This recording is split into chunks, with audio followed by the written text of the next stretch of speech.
And tonight, the lives of 14 young men will have changed forever in the 2022 Bench Mob Podcast Redraft. I'm your co-host, Danko, and with me tonight is my co-host, Marcus, and we'll be covering all 14 picks and what the NBA teams should have done in this situation. So, that was a very good fake accent. So, going to it now, guys. We'll be covering the NBA redraft. So, basically what we'll be doing is going through the upside potential, where the picks are currently situated with which teams, and what production the players have had in this particular season. So pretty much from this point, we'll go ahead and start selecting our picks. Marcus, are you excited for this? I'm pumped, Danko. I'm absolutely pumped. I'm G'd up. This is going to be sick. Can't wait to see who we have as our snubs, our risers, our fallers, our winners and our losers. I'm super pumped. I think we're going to have very contrasting picks here. But should we just get into it? Let's do this. Alright. Me with the first pick or you? You go for it. With the first pick in the 2022 Bench Mob Podcast Draft, the Orlando Magic, in collaboration with Marcus, select the one and only Paolo Banchero. I don't think it's a debate who's the first pick. I think he deserves to be the first pick. Best player in the draft, period, point blank, building block, potential future NBA superstar, killed it in his rookie year, averaged 27-4, shooting 43% from the field. I don't think there's anybody else who deserves to be the first pick than this man right here. Can't disagree with you on that one. And so, with the first pick of the 2022 Bench Mob Podcast Redraft, the Orlando Magic select Paolo Banchero. So, basically, in this case, the Orlando Magic wouldn't hesitate to redraft Paolo Banchero. Aside from his historic production, he'll join Luka Doncic as the only rookies to average at least 20 points, 6 rebounds, 3 assists, whilst making over 75 threes. Banchero has the type of creation, shot making, and passing skill set for a number one option. His ability to separate into jumpers and leverage his ball handling into driving and playmaking is translated pretty seamlessly. Any alarms that went off during that cold shooting February have stopped ringing. Since March 1st, he's answered by hitting 38.7% of his threes to close out the season. The lack of 2-foot explosiveness has held him back as a finisher, and while his 29.8% three-point percentage for the season isn't a plus, one of his biggest weaknesses is still a threat at 20 years old. But between his age, frame, and hands, Banchero still has the foundation to win more scoring battles around the basket and continue to be a solid building block and the number one option on this Orlando Magic team. And for that reason, I've selected him number one. Beautiful. I don't think the man needs any validation. This one, I don't know how you're going to take this, but with the second overall pick in the 2022 Bench Mob Podcast Draft, the Oklahoma City Thunder select the one and only Benedict Mathurin. Oof. Okay. So, reason being, given a starting role, this man right here, he's capable of putting up 20 points per game with ease. He's a microwave. He's efficient. He plays two sides of the ball. And I think if the Indiana Pacers started this guy right here, he'd be their main scoring option. Even more so than Tyrese Halliburton. I think that will be a great duo to come. But he's my second overall pick. I think he deserves it. And if Chet was playing, maybe it'd be a different story. Maybe I'd have Chet here at number 2. But for now, I don't. So, Mathurin, number 2. Think he killed it in his rookie year. Averaged around 17 for assists and a half, shooting 43% from the field. So he's my number 2 pick. I definitely didn't go down that path with my second pick, which I've already given away. But it's interesting that you've rated Mathurin number 2. And with the second pick in the 2022 NBA Draft Bench Mob Podcast Redraft, the Oklahoma City Thunder select Chet Holmgren. The reason being is, as good as Jalen Williams has been, Chet's three-point shooting, coast-to-coast ball handling, passing, elite finishing, and defense could allow him to impact the game in more ways. He's still the number 2 asset on that Oklahoma City Thunder roster. Shai Gilgeous-Alexander's ascension and Josh Giddey's passing should only help optimize Holmgren's size and length advantages and overall skill set. An injury from stepping on another player's foot should be deemed more of a freak accident than a sign of any durability issues. He's already back participating in pre-game warm-ups, a promising sign for his recovery. He could be a smoky to appear in the play-in and the playoffs should the Oklahoma City Thunder get there, but I think they'll hold off, and I think having that year spent in an NBA organization will help him in the long run for his second season in the league or his first official season in the league. So for that reason, I've selected Chet at number 2. I like it. I like Chet at 2. So he stays at 2 in OKC with Giddey, with SGA. Great young core to build around. And yeah, I feel like with Chet, there are question marks because he hasn't been playing and he got stepped on with that foot injury. You know, obviously people are saying he's fragile, this and that. But I think it's worth selecting Chet because of his amazing upside. And for that reason, with the 3rd pick in the 2022 Benchmark Podcast Draft, the Houston Rockets select Chet Holmgren. Anyway, I think Chet, next to Jalen Green, next to Kevin Porter Jr., I think that works a hell of a lot better than Jabari Smith Jr. I think he can serve as that pick and roll partner, pick and pop partner with Jalen Green. I think that his versatility on the defensive end is going to do that team wonders. And overall, I think Chet's probably he's definitely one of the scariest upcoming prospects this league has to offer. Someone who's like 7 feet, can put the ball on the floor, take contested shots with ease. He's a great rim protector. He has a hell of a lot of upside there. And I'm drafting based off upside, potential, and fit. So I think Chet fits definitely in Houston. And if OKC didn't snag him up in real life, Houston would have 100% taken Chet. So he's my 3rd overall pick. Do you think he's a good fit with Şengün and the emergence of Alperen Şengün? I feel like Chet can serve as that 4.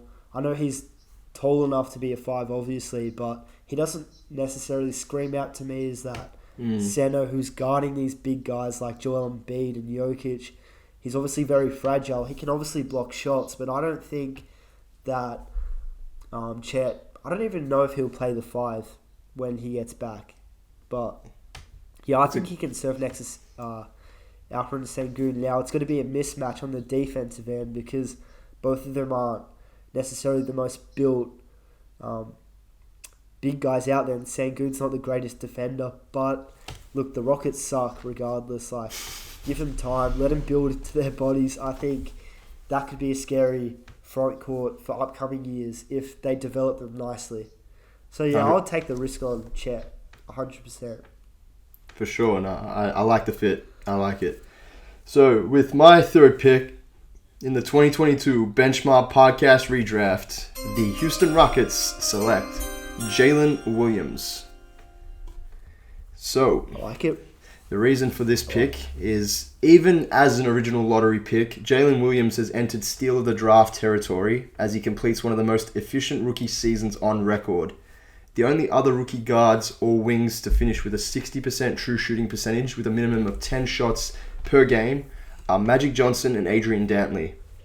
Since February 28, Williams has averaged 19.2 points and 4.5 assists, a tribute to his skill level and versatility, plus the recognition and ability to make developmental adjustments since the start of the season. Off games have been rare, thanks mostly to his versatile ability to capitalize in different situations on and off the ball. But he's had tremendous success on drives with a combination of smart timing on his blow-bys, counter footwork off the dribble, flow to touch, strength to play through contact, and adjustment finishes using both hands. His scoring average will continue to rise as his shooting improves. Meanwhile, he's averaging 3.3 assists despite Shai Gilgeous-Alexander and Josh Giddey taking the majority of the ball handling duties.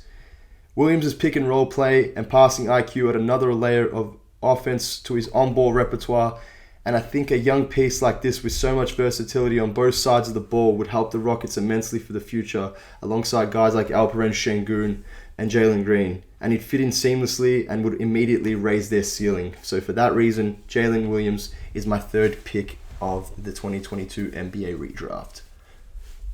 I mean, it makes sense. Rookie of the Year race contender. I don't think there's a question who the Rookie of the Year is, but obviously that is a very valid rise in the draft from Jalen Williams.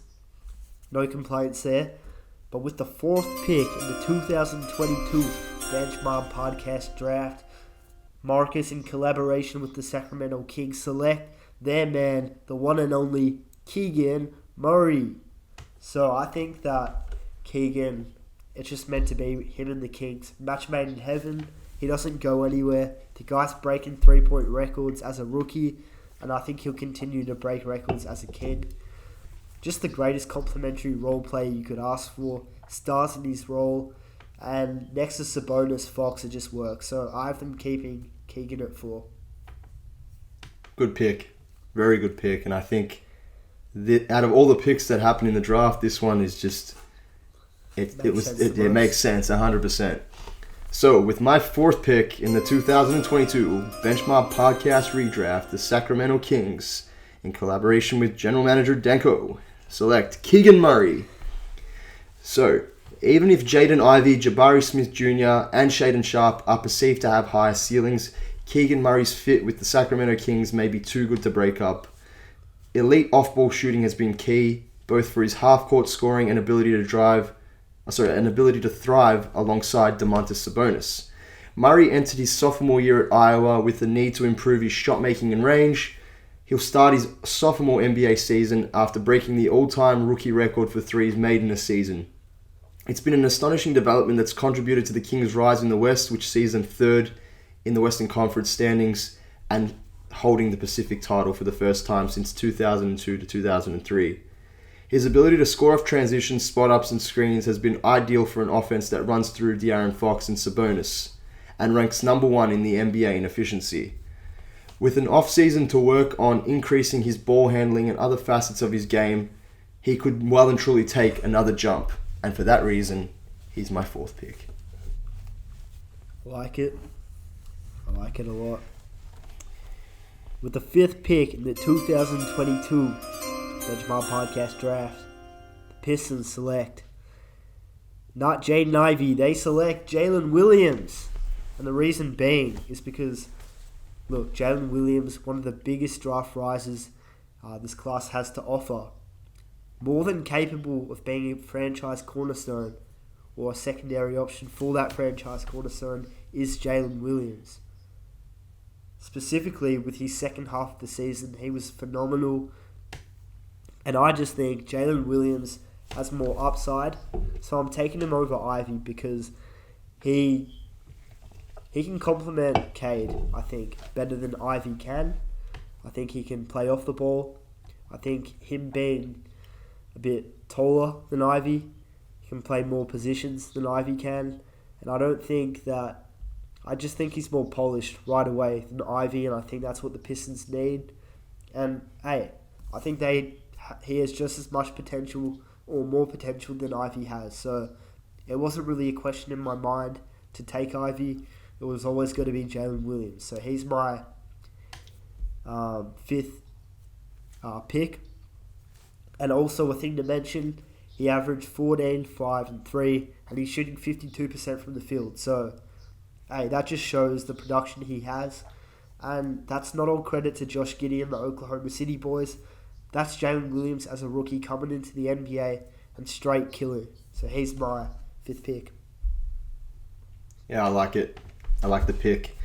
I mean, if I hadn't have taken Jalen Williams earlier, he probably would have slotted in nicely here, and it's a good fit. But with the fifth pick in the 2022 Benchmark Podcast Redraft, the Detroit Pistons select Jaden Ivey. So I've gone with the same pick as what they originally had here in the 2022 NBA Draft. So for me, it's equally surprising to see Jaden Ivey on the board now as it was last June. The Detroit Pistons would add him again to pair with Cade Cunningham and that would provide more rim pressure, playmaking, off-ball finishing, and streaky shot making. The explosiveness he unleashed on college defense has been just as advantageous in the NBA, and the shot making and passing improvement that led to his rise up draft boards has been evident this season, as he averaged 5.2 assists, 1.8 pull-ups per game, and 1.6 threes per game. He has to tighten up his decision making, but the big takeaway this season focuses on how Ivy's bursts create scoring and playmaking opportunities for his teammates. There is all-star upside to reach once the game slows down and his shooting becomes more consistent, and I do believe he will one day reach that all-star level of play. So for that reason, I think the Pistons still go with Jaden Ivey here at pick 5. I like the pick. Obviously Ivy killed it in his rookie year. More than valid. Personally, I will get into I'm not going to spoil anything, but before I do, I just need to get to the next pick because I know deep down potentially I could. So I won't do that. But with the 6th pick in the 2022 Benchmark Podcast Draft, the Indiana Pacers select Jeremy Sohan. I love the upside of Sohan. Modern day Dennis Rodman, sort of. Not because of the hair, but because he just has that tenacity on the glass, I think. But he has more of a bag than Rodman obviously did. I'm not saying he's Dennis Rodman, but I do think that he's going to be a great defender in this league, a great rebounder, and I think he's going to be a great scorer as well. And next to Tyrese Halliburton, Jalen Smith, Miles Turner, that's a young core. Well, Turner's not necessarily young, but that's a solid team who can give you a bit of everything, a bit of versatility there. And I think that's a match made in heaven. So Sohan to the Pacers. Personally, I'm pretty happy with that.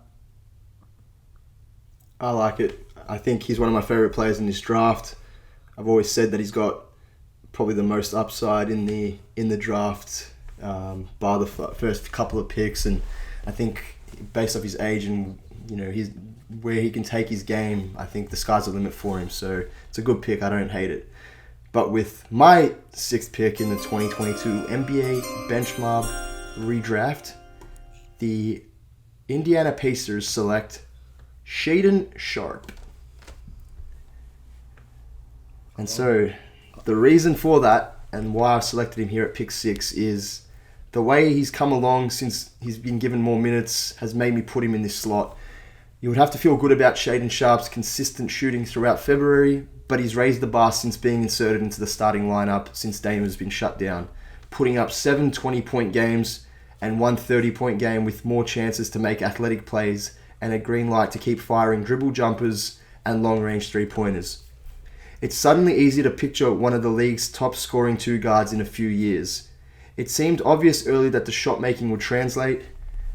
He's also had success on the ball using change of speed and bounce and extension to separate into finishes off drives. Sharpe looks headed towards a Zach LaVine-like trajectory and archetype. Only Sharpe will be coming off a far more efficient rookie season, and I think alongside a guard to get him the ball like Tyrese Halliburton with high basketball IQ and that 1-2 scoring punch in the backcourt, that could really push the Pacers to a contending squad in no time and might have even pushed them over the hump this year to possibly reach a play-in spot. For that reason, I've got him at pick 6. I love Sharpe. I think he's been killing it obviously this last month and a bit, and now people might say that empty stats on a bad team, but look, he's a rookie doing this, and he's doing it pretty efficiently. So nevertheless, with the 7th pick in the 2022 Benchmark Redraft, the Portland Trailblazers select Shaedon Sharpe. So he stays a Blazer. Personally, I think Sharpe has arguably the most potential in this draft to be the best player in this draft. To me, he has that Anthony Edwards type of mold to him. I think he has great ability to be a great defender in this league, as well as an offensive weapon. I mean, a Simon Sharpe backcourt to build around. I'm taking that over Damian Lillard. I don't know about you. I don't know if that's a big call, but that's me. So he's my 7th overall pick. I think we've seen that fit work well with the Blazers, so I mean, you can't go wrong with it once you've seen. I think ideally I would have liked to seen him get more minutes earlier in the year. Probably would have maybe helped the Blazers in more ways to be able to help them get to where they wanted to. But I think, Chauncey Billups really needed to work on his rotations. But I definitely think, all things considered, the fact that Shaedon Sharpe didn't play at Kentucky, had limited highlights coming into the draft, and for him to be able to have this kind of production as a rookie, I think it's just a credit to him, and it shows where his potential lies and where his ascension could end up taking him. So I'm looking forward to seeing what he brings in the coming years. But with my 7th pick in the 2022 Benchmark Podcast Redraft, the Portland Trailblazers select Jabari Smith Jr., which is a little bit of a stretch of this pick. I know the fact that he was a pick 3. I know that he hasn't had the production we would have liked to see from a guy that was picked as highly as he was, but this is my justification. After a slow start, Jabari Smith has looked more like the number 3 pick over the past 2 months. While it's been assuring to see his 3-ball fall more consistently, there's never been, nor should there have been, any doubt over his shooting. It's been his scoring efficiency inside the arc, where he struggled in college and early this year, that's been the most encouraging development. Since March 1st, Smith has registered a 51.6 two-point percentage and doing a better job of converting contested shots around the key and also with his pull-ups. The shot-making and defensive tools always hinted at a high floor for Smith, but it's been easier to see an all-star ceiling lately with more flash plays of ball handling and dribble jumpers. If he can continue to work on that, there's no doubt in my mind where his career can go. A guy like this with the shooting ability and defensive upside, along with the 6'11 frame paired alongside a guy like Dame, would tremendously help the Blazers organization. And I think it would have helped them a lot this year had they had Jabari Smith in the lineup. I don't know how I feel about Jabari. We'll get into that later. I don't know. It's so hard to know with him playing next to 2 ball-dominant guys like Jalen Green and Kevin Porter. Maybe he'd shine elsewhere. But, I'm still not sold on Jabari just yet, but we'll get into that later. But with the 8th pick in the 2022 Benchmark Redraft, Marcus and the New Orleans Pelicans select Jaden Ivey. Now, probably my biggest follower of the draft, Ivey. I've gone 8 to New Orleans, and the reason being is because the guys above him I just think are more polished right away. I think they're ready, NBA ready. I think Ivey does have all-star potential, but I see Jalen Williams, Keegan, Sohan, Sharpe hypothetically contributing to winning more right away. And I don't see Ivey leading a team as well as they can. Or not leading a team, but contributing to winning next to a star or superstar player like a SGA or like a Tyrese Halliburton even, or a Damian Lillard. But Ivey is someone who I think you build around early and you don't really expect to be good, but you just let him kind of find his feet in the NBA, and then once he's ready to take that next leap, he's going to thrive. He's probably going to be a perennial all-star. But because I'm drafting off winning now and upside and potential, I have him going 8. Now, maybe he has more potential than these guys, but with that being said, I factor in winning just as much as potential, and I think those guys, as weird as it sounds, are going to be winning players, and I don't think that Ivey will. So that's a big call from me. I've just shitted on Ivey. Very much so. But he's my 8th pick, so I hope that makes sense.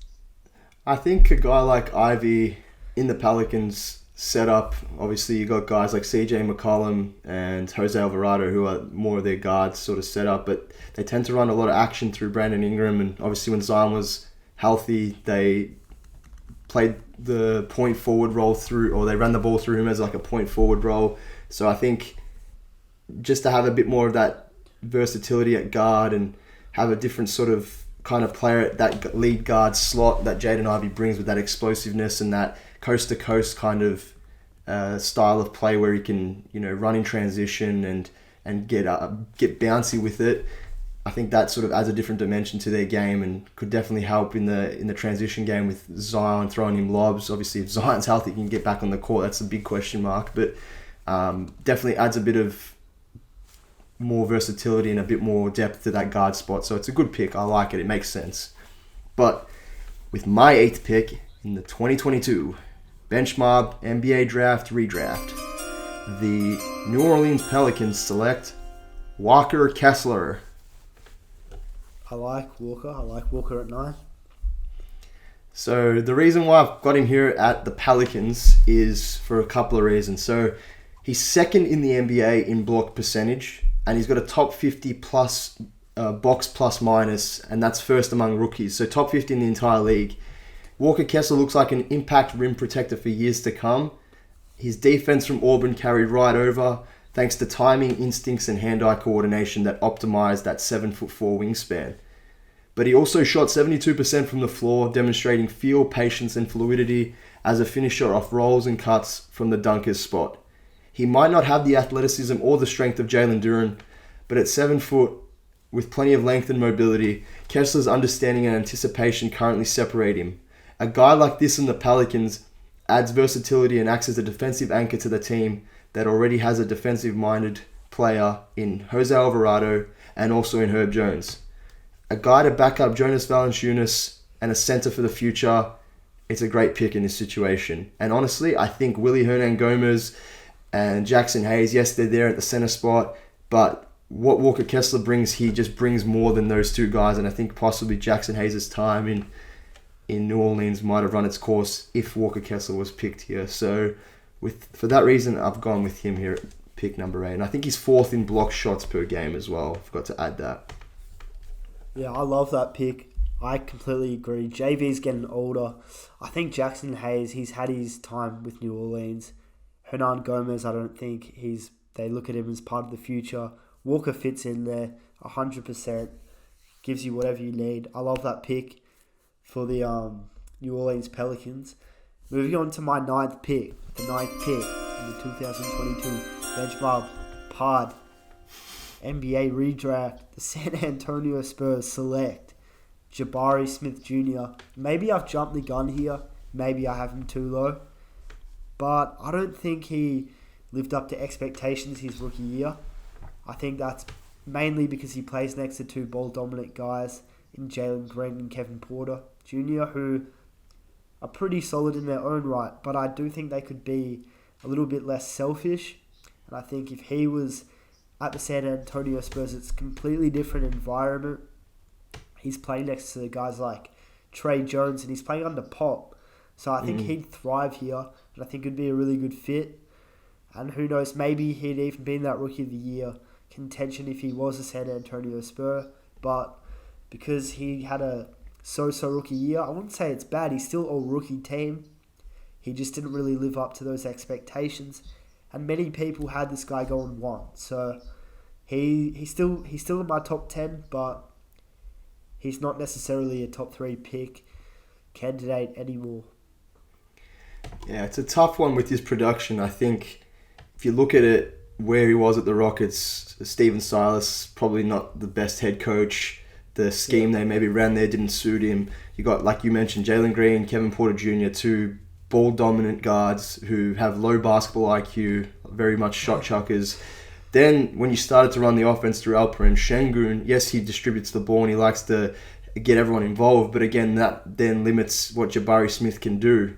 And I think that's probably where he hasn't been able to show his full repertoire of moves or repertoire of ability that he truly has. And I think, yes, he does have to work on certain things, but like you said, if he was in this situation where with a coach like Popovich, with a core group of guys that are young and, you know, hungry, even though they're tanking, I think that would have helped really make him flourish in this situation. So I don't hate the pick, and I think, yeah, maybe we're discrediting what he did this year by putting him at both the 7 and the 9th slot, but I think he'll prove a lot of people wrong in the coming years.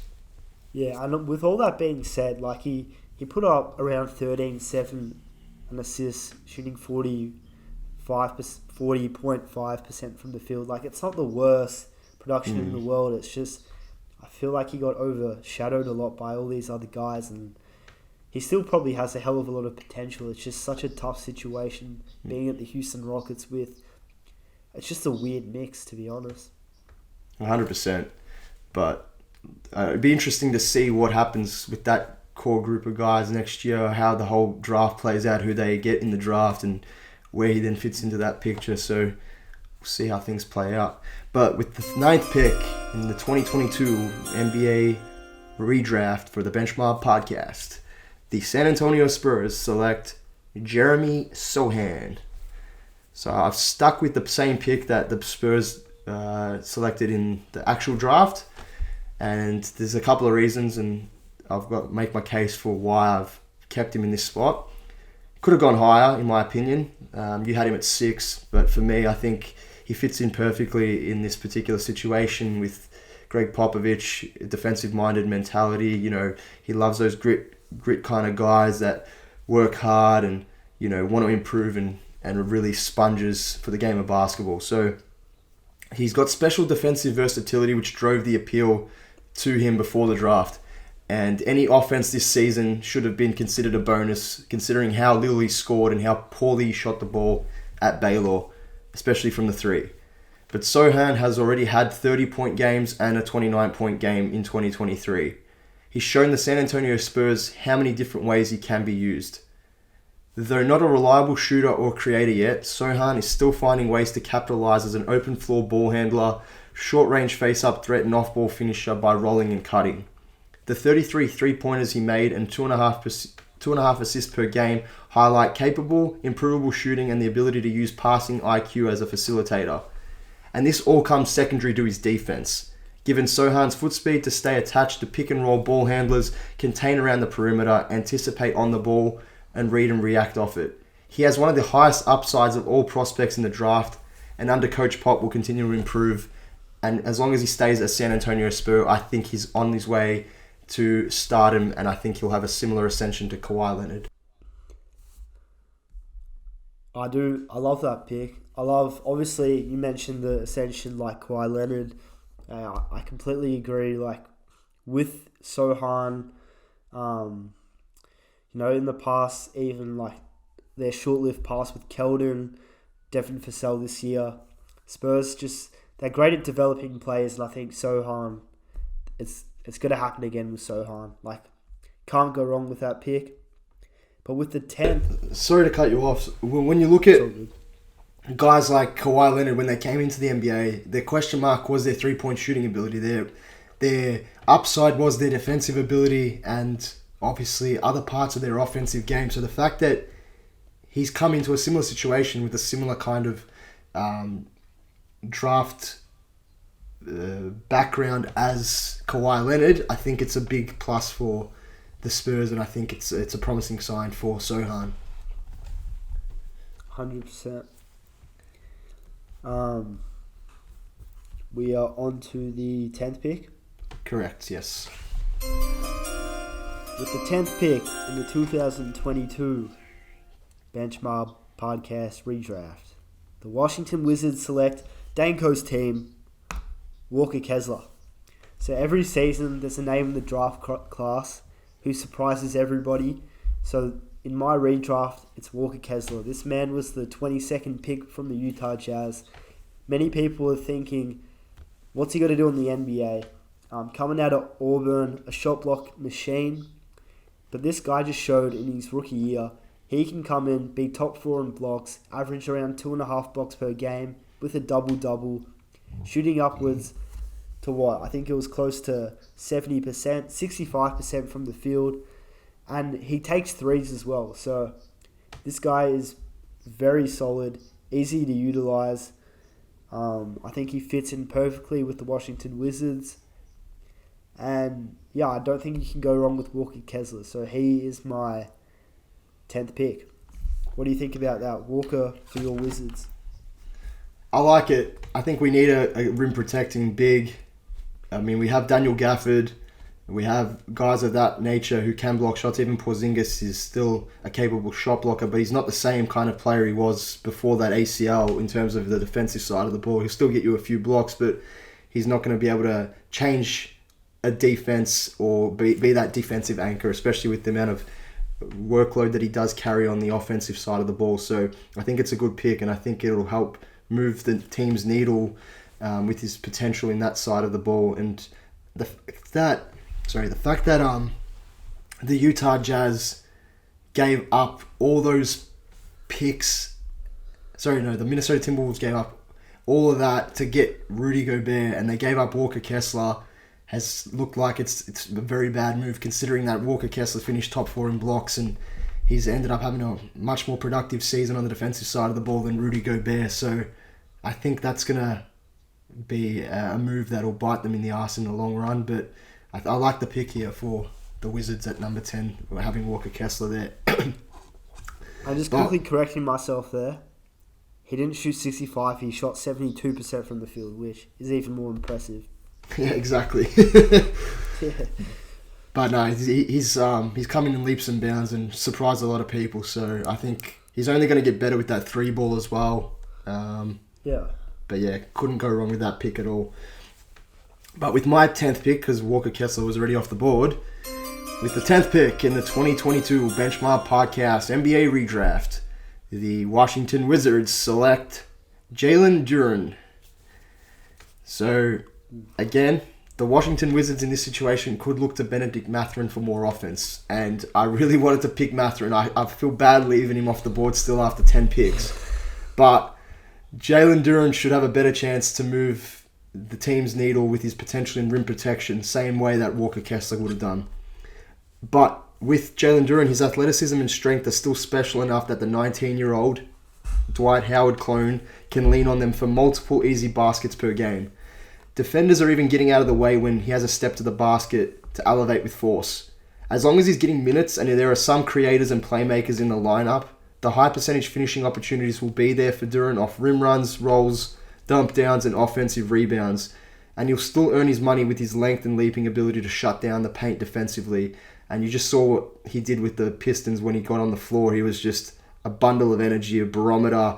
I think it would be a perfect pick here for us at the 10th slot for the Wizards. So that's my justification. I love it. I kind of hate that Benedict hasn't got off the board for you, but with that being said, I do understand because we're drafting off fit here, and he doesn't really fit in Washington with Bill. But, yeah, I understand. We'll pray and wait for when Benedict Mathurin does get picked.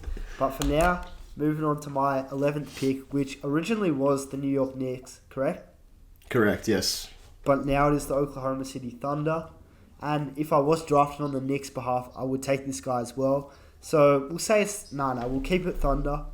But with the 11th pick in the 2022 Benchmark Podcast Draft, the Thunder, they already taken Benedict Mathurin, and to pair with Mathurin, they take Jalen Duren. So like you said, baby Dwight Howard, this guy's the youngest player in the draft, but he's super strong. He's a machine on the board. He's a great pick and roll partner. He cleans up on the offensive glass. And I think if he adds that little mid-range to his game, he could almost be like a Bam Adebayo type of player. He averages 9, almost a double-double, 9 and 9 with an assist. And he shoots 65% from the field. So, very impressive as a rookie. IRL, I'm hoping that Pistons kind of maneuver their way and don't keep all those bigs together because they got Wiseman, Bagley, Duran, Isaiah Stewart. There's too much going on there. But I hope they pick Duran, run with him, next to Cade, next to Ivy, and take it from there. But he's my 11th pick. They might also end up with Victor, so that's another... I mean, I know Victor's not really a center. He's more like that wing player, even though he's 7'5". But that could be another log jam that you have there. So whether you give up a few assets... Saying that. Yeah, but it's still unbelievable. 7'5", and he moves like that. 100%. So that could create more of a logjam, but we'll see how Jalen Duren's career progresses. I hope he can really take that next jump to be that Dwight Howard kind of player back when Dwight was in his prime. If he can even be half of that player, that'd be amazing for whichever organisation does have Duran for the future. So with my 11th pick in the 2022 Benchmark Podcast NBA Redraft, the Oklahoma City Thunder, I was about to say the New York Knicks, the Oklahoma City Thunder via the New York Knicks select Benedict Mathurin. I like it a lot. I like it. And this here, again, I could have picked him at number 10. The reason why I didn't go with the Wizards at 10 was, again, seeing how Johnny Davis performed this year for us at the Wizards. Again, it showed that there was a bit too much of a logjam. And mind you, might be also something to do with Johnny Davis not being able to play at the NBA level. Again, he's sort of proven over the last few weeks that he can. But again, with a guy like Benedict Mathurin, might have created a bit of a logjam had he been selected with the Wizards. So I think here at the Oklahoma City Thunder would have been a perfect spot next to Josh Giddey, next to Shai Gilgeous-Alexander. Despite his inconsistent three-point shooting, he has the potential to become a routine 20-point threat potentially by next season with the starter minutes. His power, explosiveness have worked very well for attacking, finishing, and drawing fouls, and there's plenty of evidence over the years of dangerous shot making. The lack of playmaking and defensive impact could hold him back, but with that young core, guys like Giddey to get him looks, and his ability to start and also come off the bench and be a microwave and an instant offense could prove to be a really good pick for the Thunder in this particular situation. He can also create off the bounce in transition. He's super athletic, so I think with what they have to work with in that situation, and he'd help take the scoring load off Shai when need be. Okay, so I've gone with obviously Jalen Duran with the last pick, and I've gone with Benedict Mathurin with the second pick, but they have the 12th pick as well. So with the 12th pick in the 2022 Benchmark Podcast Redraft, the Oklahoma City Thunder select Tari Eason. I had Tari Eason going at 12 because he kind of... Sorry. I'll just edit that out. So I'll just start talking Tari Eason, but I'm happy with how I started it. So Tari Eason here, he's someone who kind of fill the void of a player who plays the positions 2 through 4. He's a terrific rebounder. I think he's someone who can develop his 3-ball nicely and play off the catch. He doesn't need it in his hands to be successful, and that's why I've gone with this pick, because he's going to be playing next to SGA, Mathurin, two pretty, I would say, ball-dominant players, despite SGA being able to play make. But I think he's someone who can be a bit of a utility, a jack of all trades, unselfish, can play off the ball, and I think he can also lock up the opposition's best player at his full ceiling. So I think he's perfect for this team. And it was either him or Nembhard, but I think he fits better here. So I took Tari Eason. Yeah, I think with Nembhard, you've already got Josh Giddey, you've already got SJ, 2 ball handlers, and you got Mathurin as well. I think it would have just caused a bit too much of a logjam at that particular position or that particular set of guards. So I think, this is a good pick. And with my 12th pick in the 2022 Benchmark Podcast NBA Redraft, the Oklahoma City Thunder selected Tari Eason. So I've gone with Tari Eason as well in this situation. Though it's difficult to label Eason, who's not quite a creator, shooter, or playmaker, he's made his mark with two-way versatility and toughness that differentiates him from most forwards. Like you mentioned, he can play the 2 to the 4, capable of handling in transition, attacking in space, physical finishing, making set threes, defending multiple positions. I think he's like a Swiss Army knife. I think that's really what Oklahoma needs in this situation, what OKC needs, because you've got so many guys that can already do certain things. Like Josh Giddey can get his own, but he's obviously the playmaker. SGA is the guy that is your number one option. He's your superstar. You've got a guy like Chet, when he comes back, he'll be the man in the middle, or a guy on one of the front court positions where he can obviously defend. So having a guy like Tari, he doesn't have to do much. He can play his role, fit in where he needs to, and just maximize his potential and maximize the ability that he has for the team to give them success in the long run. So I think it's a perfect situation and fits really well with that young core. Absolutely, yeah. Like you said, jack of all trades. We both had Tari here. I don't think you can go wrong with this pick, and I think hypothetically that would be in great stead for the future with Tari Eason a part of that young core. Moving on to just 13. So just going back to that, before you go to the 13th pick, just going back to that, this is the hole that the OKC Thunder have got in this redraft. Tari Eason at pick 12, Benedict Mathurin at pick 11, Chet Holmgren at pick 2, and did they have any other picks? Or I think they had one more, didn't those they? Three, but I think those are the three. But those are three. No, they had 12 and 11. Oh yeah, you had Mathurin at 11. Yeah. So those, but you add that to, like I said, you add that with Giddey. Add that to Chet was in this. You add that to Giddey and SGA already, and then you've got an amazing young core to build for the future. It's incredible. So I think I'm happy with the picks. Yeah. And then like Trey Mann as well. Like there's so many like forgotten guys on that team. 100%. 13 is Pistons. Yeah. Yes, correct. Via Charlotte. Sweet. I just got to make sure that I get it right because last time I messed it. Okay. So with the 13th pick in the 2022 Bench Mob podcast draft, the Pistons select AJ Griffin. Now I think if Hornets kept this pick, it would do them wonders, but they didn't. He's a Piston. But I think this is a solid pick. You can't go wrong with AJ Griffin. Someone who can come in and just be efficient in limited playing time. He averages 9 points in 19 minutes. He shoots 40% from 3. He shoots around 47% from the field with two rebounds, an assist, and almost a steal. He plays two sides of the ball. He doesn't need it in his hands. He's like a Jimmy Butler, a young Jimmy Butler in the Chicago Bulls. He's that type of mold. I think he's all rookie, and I think he deserves to go this high. So I have him at 13, and I think he could IRL take DeAndre Hunter's starting role one day. He's that good.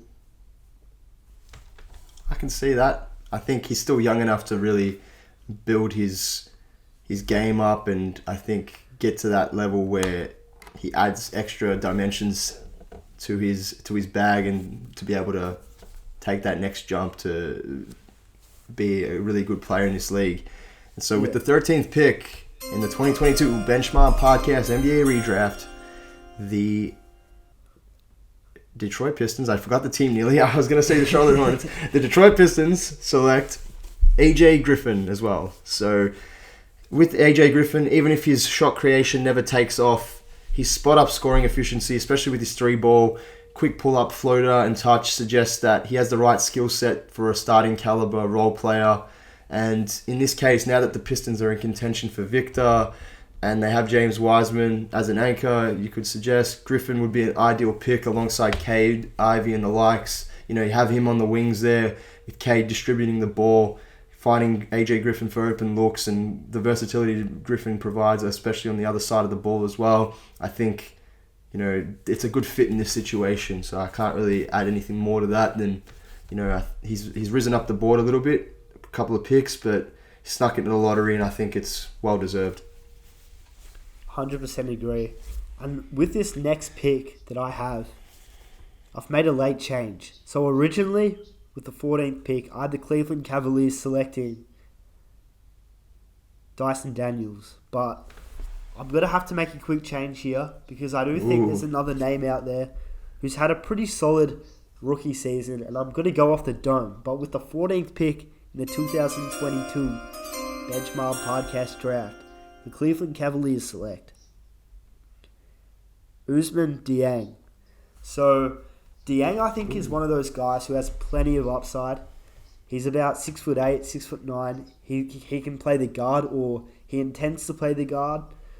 I mean, in his draft, coming to the draft, people were calling this guy Baby PG, and I do think he has a lot of potential and upside to grow into, and that's what I'm drafting off.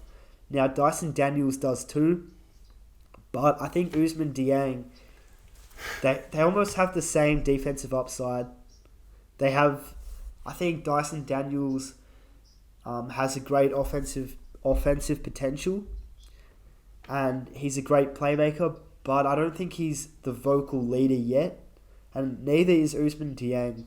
But I just think with that extra height, I think he has a tiny bit more potential as a three-point shooter, and I kind of like him fitting next to Donovan and Garland with that extra bit of height, because he can maybe fit into that three mold one day, and I think Dyson Daniels is a little bit undersized there to play the three. So I've got Dieng because I'm thinking the future for the Cleveland Cavaliers, and I'm going to pick Usman Dieng. Okay, so the GM has crossed off the big board and has selected someone else. Interesting. I'm going to stick firm with the pick that I had here. You nearly tempted me into swaying my pick elsewhere, but I think I'm happy with where I went with this direction. So with the 14th pick in the 2022 Bench Mob Podcast NBA Redraft, the Cleveland Cavaliers select Dyson Daniels. I mean, this one's a tough one because, again, he's had limited playing time and a limited role with the New Orleans Pelicans.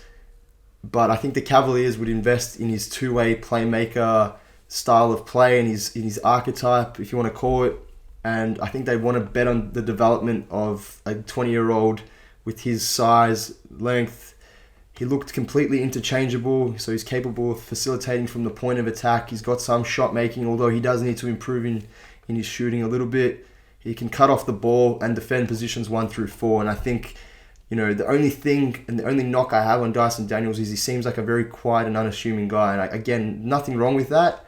I think, everyone's got a different personality, but I think with a guy like Dyson Daniels, if he wants to be the number one kind of guy, he has to have more of that alpha mentality and that alpha dog in him. And I kind of feel like he doesn't really have that. But again, it's been a limited kind of sample size, so I haven't really seen it in a full perspective, but we'll see how the season plays out next year and whether he makes a jump and whether my mind will be changed regarding that particular assessment I made on him. But that's the pick there at 14, and that's the NBA redraft for the Bench Mob Podcast completed. Should we summarize the picks, or should we just put them up on the screen for all the viewers to see? I'm happy to just quickly summarize, but we will put the picks on the screen for each of our teams. But just going on with the Dyson Daniels pick, look, you picking him at 14. I do rate Dyson Daniels higher than Dieng, but obviously fit-wise, it's just, I feel like Dyson's just one of those guys, like, his rookie year, it got stunted, I guess. His growth got stunted a bit with playing time, like you said. But like we saw in his debut game, he killed it. I think he had like 11 and 6 with like 3 steals. There's like plenty of games like that, but then there's also plenty of games where he shies away. So hopefully next season he kind of bursts onto the scene and everybody's like, who the hell is this guy? But yeah, I'm pretty happy with my picks. I think you did a phenomenal job too.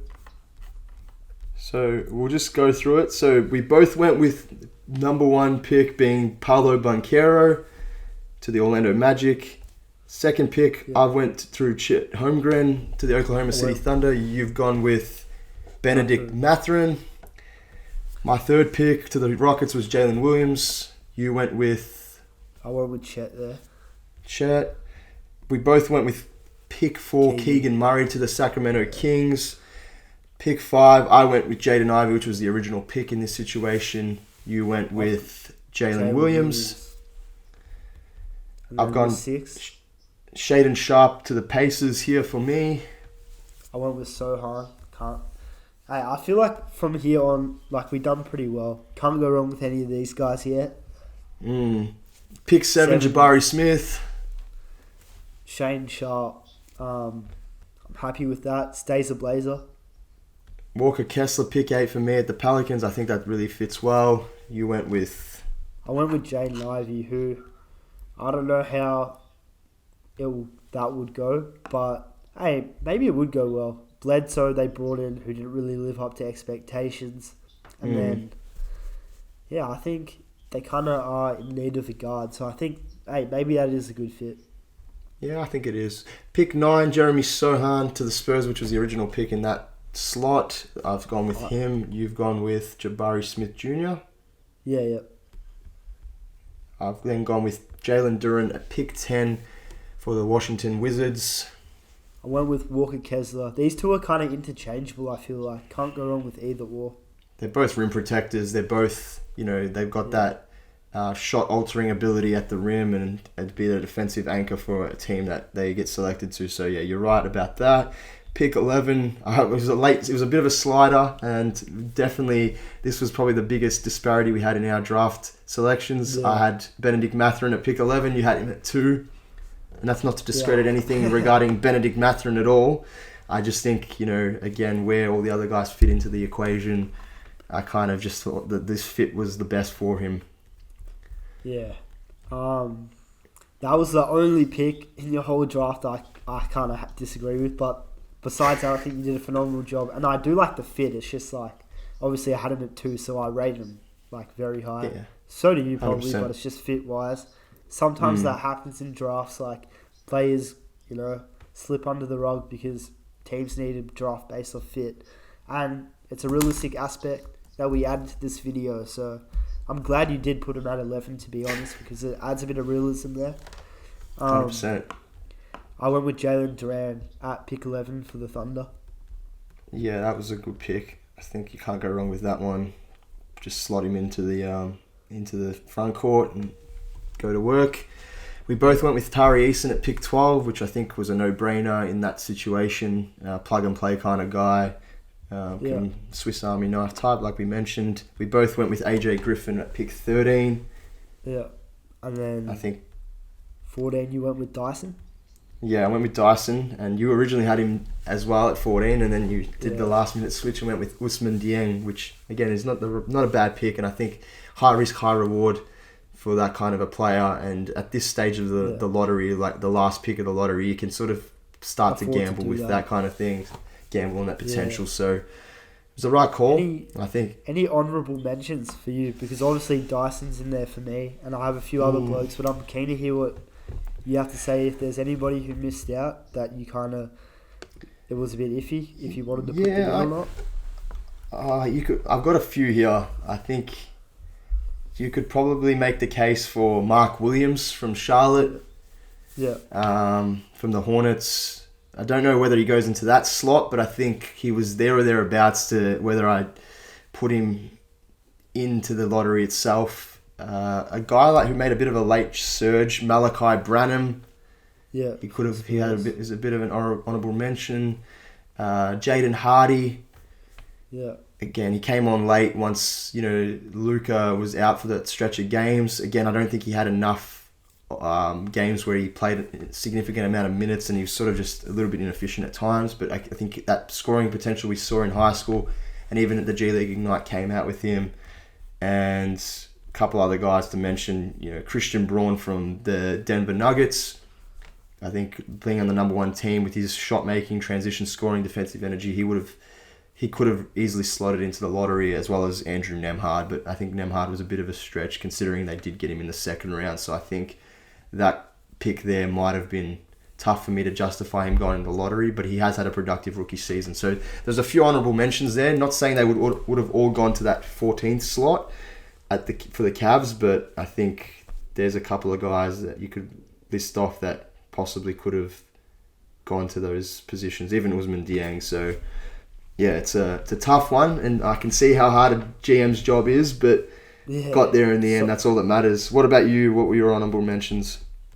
So obviously, Dyson Daniels being the main one, and then there was Andrew Nembhard, who probably all rookie, but like you said, he was a second round pick, so I don't know if it would have been realistic to put him in the lottery, but he is an honourable mention. Mark Williams too, but then the main one, OJ Agbaji from the Utah Jazz. Is that how you pronounce his name?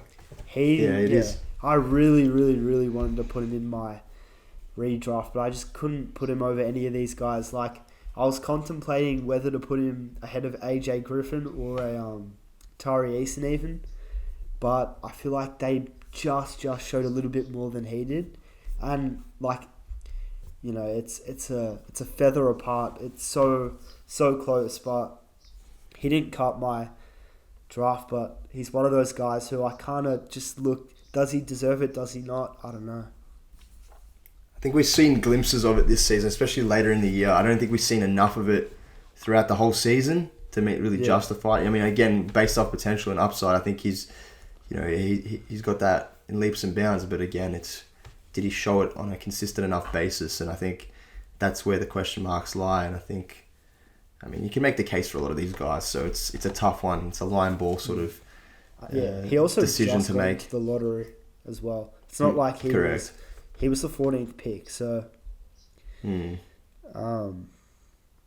but yeah. Anyway, I'm pretty happy with how we both did there. I hope the viewers, if you guys are watching, I hope you guys all enjoyed this type of video. Personally, I kind of love doing these types of drafts or redrafts. Could be any topic, you know. We could do a mock draft for the next draft class, or we could do a under 25 players under 25 years of age draft. It could be anything like that. Biggest bust draft. Yeah, bust draft. We should do that. That would be sick. Oh, anyway, guys, let us know what you guys would like to see in terms of the draft. Give us any suggestions for draft classes or any like fantasy kind of drafts you'd like us to do in this particular instance. But yeah, we'd love to hear your feedback on where you thought our draft classes in this particular instance, how you thought we drafted, I should say. And yeah, if you have any future suggestions for any other ideas, like I mentioned, let us know. We'd love to hear from you. But exactly. From your boy Danko, it's been a pleasure. From Marcus, it's been great having you guys on today. Leave that sub because we've been getting a little bit of views, but the subs still need to go up. Show us some love if you did enjoy. And yeah, be sure to stay tuned for some more content. Plenty more to come, guys. Enjoy it, and we'll see you soon. Peace.